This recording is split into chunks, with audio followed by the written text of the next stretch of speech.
అన్ని ఓడిపోయిన నేపథ్యంలో ఒక నిరాశలో ఉన్నప్పుడు ఇట్లాంటి ఇట్లా గమ్ముని ప్రభుత్వం అధికారులు ప్రభుత్వం వస్తుంటే వాళ్ళ ఆ నిరాశ ఇంకా కొంతకాలం ఉంటుంది. ఎప్పుడైతే వాళ్ళ ఎంపీటీసీని కిడ్నాప్ తీసుకెళ్లే ప్రయత్నం చేయడం ఇట్లాంటి గొడవలు చేయడంతో ఇంకా మన మీద ఏదో సమస్య ఉందని అందరూ ప్రేరేపితం అవుతారు. మీరు ఈ మధ్య పేపర్ లో చూశారు, మీ right or wrong, Posani Muralikrishna గారు వైసీపీ ఆఫీస్ కి సందర్శించిపోయాడు అని విన్నా. దాని సిగ్నల్స్ ఏంటంటే ఆయన యాక్చువల్గా ఏం చెప్పాడు, నేను రాజకీయాలకు దూరంగా ఉంటాను ఆ తర్వాత. ఇప్పుడు అన్ని తిప్పేసరికి ఇంతకు మించి ఏం కాదులే ఇంకా మనం గట్టిగా ఉండాలని ఆఫీస్కి వచ్చిపోయాడు. యాక్టివ్ పాలిటిక్స్ లో ఉండాలని డిసైడ్ అయిపోయాడు. ఎవరైనా అంతే, అవమానం జరిగిన తర్వాత అట్లే ఉంటుంది. అంటే పట్టాల్సిన మన ఎవరైతే పోసాని మురళీకృష్ణ గారు ఉన్నారో ఆయన ఏం తప్పు చేయలేదు అనలేదు. ఆయన ఖచ్చితంగా చేశారు, దాన్ని ఖండిస్తూ వచ్చారు కదా, అందరు ఖండిస్తూ వచ్చారు, మీలాంటి వాళ్ళందరూ కూడా దాన్ని ఖండిస్తూ వచ్చారు. పోసాని మురళీకృష్ణ గారు పవన్ కళ్యాణ్ గారిపై విమర్శలు చేశారు, చంద్రబాబు గారు ఆ విమర్శలకు స్ట్రైట్ అవే కేసు పెట్టే యాక్షన్ తీసుకోండి. జరిగింది అది కాదు, ఆ పేరు అది మొత్తం ఊరంతా కేసులు పెట్టేసి ఊరంతా దిక్కినారు. దానికి ఏమవుతుంది, ఆయన నేర చేసిన తప్పు ఏంటి, శిక్ష ఏంటి, కానీ ఈ పోలిక చూస్తారు. కాబట్టి ఇట్లా మనం పోసాని మురళీకృష్ణ ఎన్నికలైన తర్వాత విత్డ్రా అయినాడంటే భయపడ్డాడు. మనకి ఎందుకు ఈ రాజకీయం, భయపడేవాడు మళ్ళీ ముచ్చాడంటే ధైర్యంగా ఉండేవాడు జోలిపోతే ఎక్కడ ఉంటుంది. కాబట్టి ఎప్పుడు కూడా ప్రత్యర్థిని ఇప్పుడు నేను ఇట్లా పిడికిడి బిగించాననుకో మీకు కొంత భయం వేస్తుంది, దాంట్లో ఏముందో తెలియక తిప్పేసినారంటే అసలు ఏమి లేదని విషయం అర్థమైపోతుంది. ఆ పిడికి అట్లా బిగించుకుంటే ఏముందో అనే టెన్షన్ అనే ఉంటుంది. కాబట్టి అధికారం పోయి వాళ్ళ బాధల్లో వాళ్ళు కొంచెం డిప్రెషన్ లో ఉన్నారు, మీ అధికారం వచ్చినారు, మనం జాగ్రత్తగా ఉండాలి అనుకుంటున్నారు. మీరు జాగ్రత్తగా ఉండిస్తే కదా ఇట్లాంటి ఘటనలు జరిగితే వాళ్ళు రెచ్చిపోతారు. కాబట్టి ఇట్లాంటి ఘటనలు జరిగినా ఇప్పుడు నిజానికి జగన్మోహన్ రెడ్డి గారు వచ్చినప్పుడు పెద్ద సంఖ్యలో వైసీపీ కార్యకర్తలు వచ్చారు. మామూలుగానే హత్య జరిగింది కాబట్టి వస్తారు. ఎప్పుడే పట్టాల సునీత గారు మేము అనుకుంటే అడ్డుకోగలం అనే ప్రకటన అడ్డుకో చూద్దామని వీళ్ళు రియాక్షన్స్ తో భావోద్వేగంగా కార్యకర్తలు వచ్చేస్తారు ఏం జరుగుతుందని. ఆటోమేటిక్ క్రౌడ్ పెరిగిపోతుంది అక్కడ. మామూలుగా 10 మంది వస్తే ఇట్లాంటి ఘటనలు జరిగితే 20 మంది వస్తారు. కాబట్టి ప్రత్యర్థిని రెచ్చగొట్టినట్టే కదా ఒక విధంగా. ఇప్పుడు రెచ్చగొట్టి వాళ్ళ దగ్గర నుంచి ఇంకా క్రేజ్ పెంచుకోవడం తప్పితే ఏం కనిపించట్లేదు కదా ఇక్కడ. ప్రత్యర్థిని అదుపార్జనలో ఉంచుకుంటే నీకు బలం, ప్రత్యర్థిని బెదిరిస్తే మరింత బలపడుతున్నారు.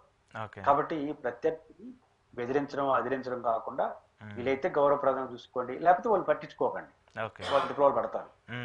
ఇట్లా పట్టించుకుంటే మరింత ఎక్కువ రెచ్చిపోతే అది అనవసరంగా మీకే నష్టం. ఓకే ఓకే ఓకే ఒకటి సార్, పోలీసులని ప్రధానంగా ఆయన చాలా చాలా తీవ్రంగా మాట్లాడుతూ వచ్చారు. ఆయన మాట్లాడటం అంటే వాళ్ళని హెచ్చరిస్తూ వచ్చారు.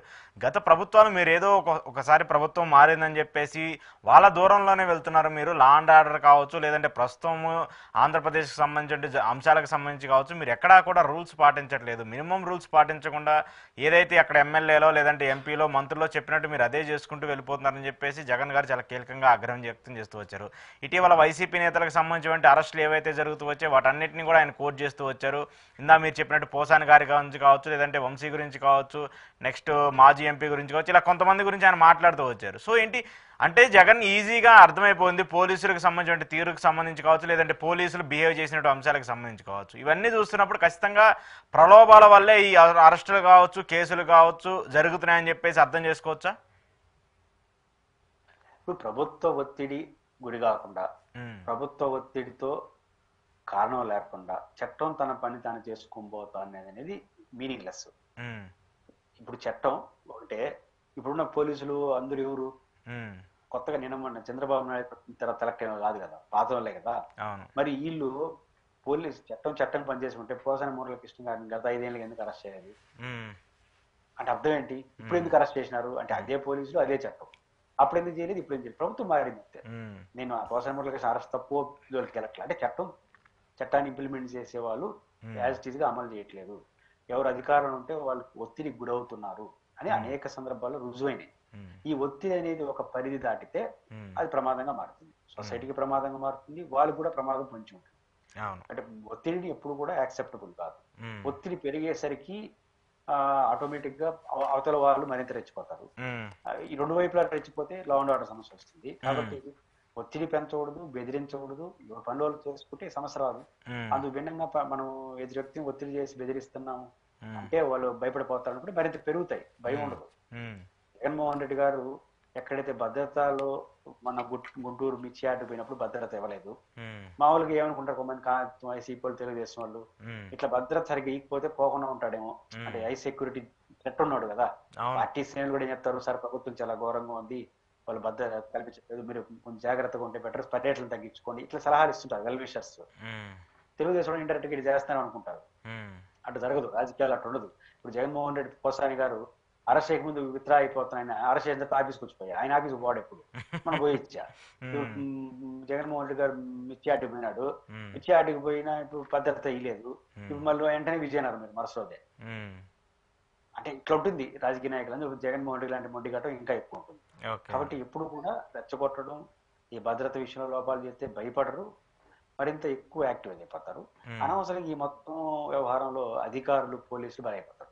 ఉమ్, ఉమ్, అంటే వాళ్ళకి ఒడగమంటే కప్పకి ఆనందం, పాము కోపం, ఉమ్, వద్దంటే కప్ప కోపం. ఉమ్, పరిస్థితి అట్టుంది పోలీసుల పరిస్థితి, రెవెన్యూ సిబ్బంది పరిస్థితి. ఓకే. కానీ దీన్ని దృష్టిలో పెట్టిన పోలీసులు, రెవెన్యూ సిబ్బంది హానెస్ట్ గా ఉండడం ద్వారా, ఉమ్, ఇది రూల్స్ ఫ్రేమ్ లో పనిచేయడం ద్వారా వాళ్ళు కాపాడుతారు. Okay, okay, okay. ఒకటి సార్, ఇప్పుడు వైసీపీకి సంబంధించి మార్పులు చేర్పులు చాలా ఎక్కువగా జరుగుతున్నాయి వైసీపీ పార్టీలో. ఆయన చిన్న చిన్నగా పార్టీకి సంబంధించిన సంస్కరణల మీద దృష్టి పెడుతూ వచ్చారు. చాలా మందిని ఇటీవల నియమించడం కావచ్చు, అలాగే యువత విభాగం సంబంధించిన కొంతమంది కీలక బాధ్యతలు అప్పగించడం కావచ్చు. తప్పుల నుంచి జగన్మోహన్ రెడ్డి అడుగులు వేసుకుంటూ కొన్ని కీలక బాధ్యతలు అందరికి అప్పచెప్తూ వస్తున్నారు. సో ఇటీవల వైసీపీ పార్టీకి చాలా పెద్ద ఎత్తున వినిపిస్తున్నటువంటి వాయిస్ కావచ్చు, పేరు కావచ్చు, పులివెందులకు సంబంధించి సతీష్ రెడ్డి గారు. ఆయన పార్టీకి సంబంధించి చాలా యాక్టివ్ రోల్ పోషించడం, అలాగే ముఖ్యంగా రాయలసీమ ప్రాంతానికి సంబంధించి ఆయన వైసీపీకి సంబంధించిన ఏ కార్యక్రమం జరిగినా, అలాగే వైసీపీ నేతల అరెస్టులు ఏం జరిగినా కూడా ఆయన ముందుంటూ ప్రభుత్వానికి సంబంధించి చాలా గట్టి వాయిస్గా ఎదుర్కొంటూ మాట్లాడుతూ వస్తున్నారు. ఏంటి ఆయన జాయిన్ అవ్వడం ఎన్నికలకు ముందు, సరే ఎన్నిక పార్టీ ఓడిపోయిందా గెలిచిందనేది పక్కన పెడితే, జగన్మోహన్ రెడ్డికి ఒక స్ట్రెంత్ ఉన్న లీడర్గా ఆయన్ని చూసుకుంటే బెటర్గా కనిపించే అవకాశం ఉందని చెప్పి వైసీపీ శ్రేణులు భావిస్తున్నారు. ఏం చెప్తారు ఇప్పుడు? రెండు అంశాలు కనిపిస్తున్నాయి నాకు. ఉమ్, ఒకటి, సతీష్ రెడ్డి గారికి యాక్టివ్ రోల్ ఉమ్, పోషించడం ద్వారా జగన్మోహన్ రెడ్డి గారు అంతర్గతంగా పార్టీలో అనూహ్యమైన మార్పులు తీసుకొస్తున్నాడు అనడానికి సతీష్ రెడ్డి గారు ఒక ఉదాహరణ.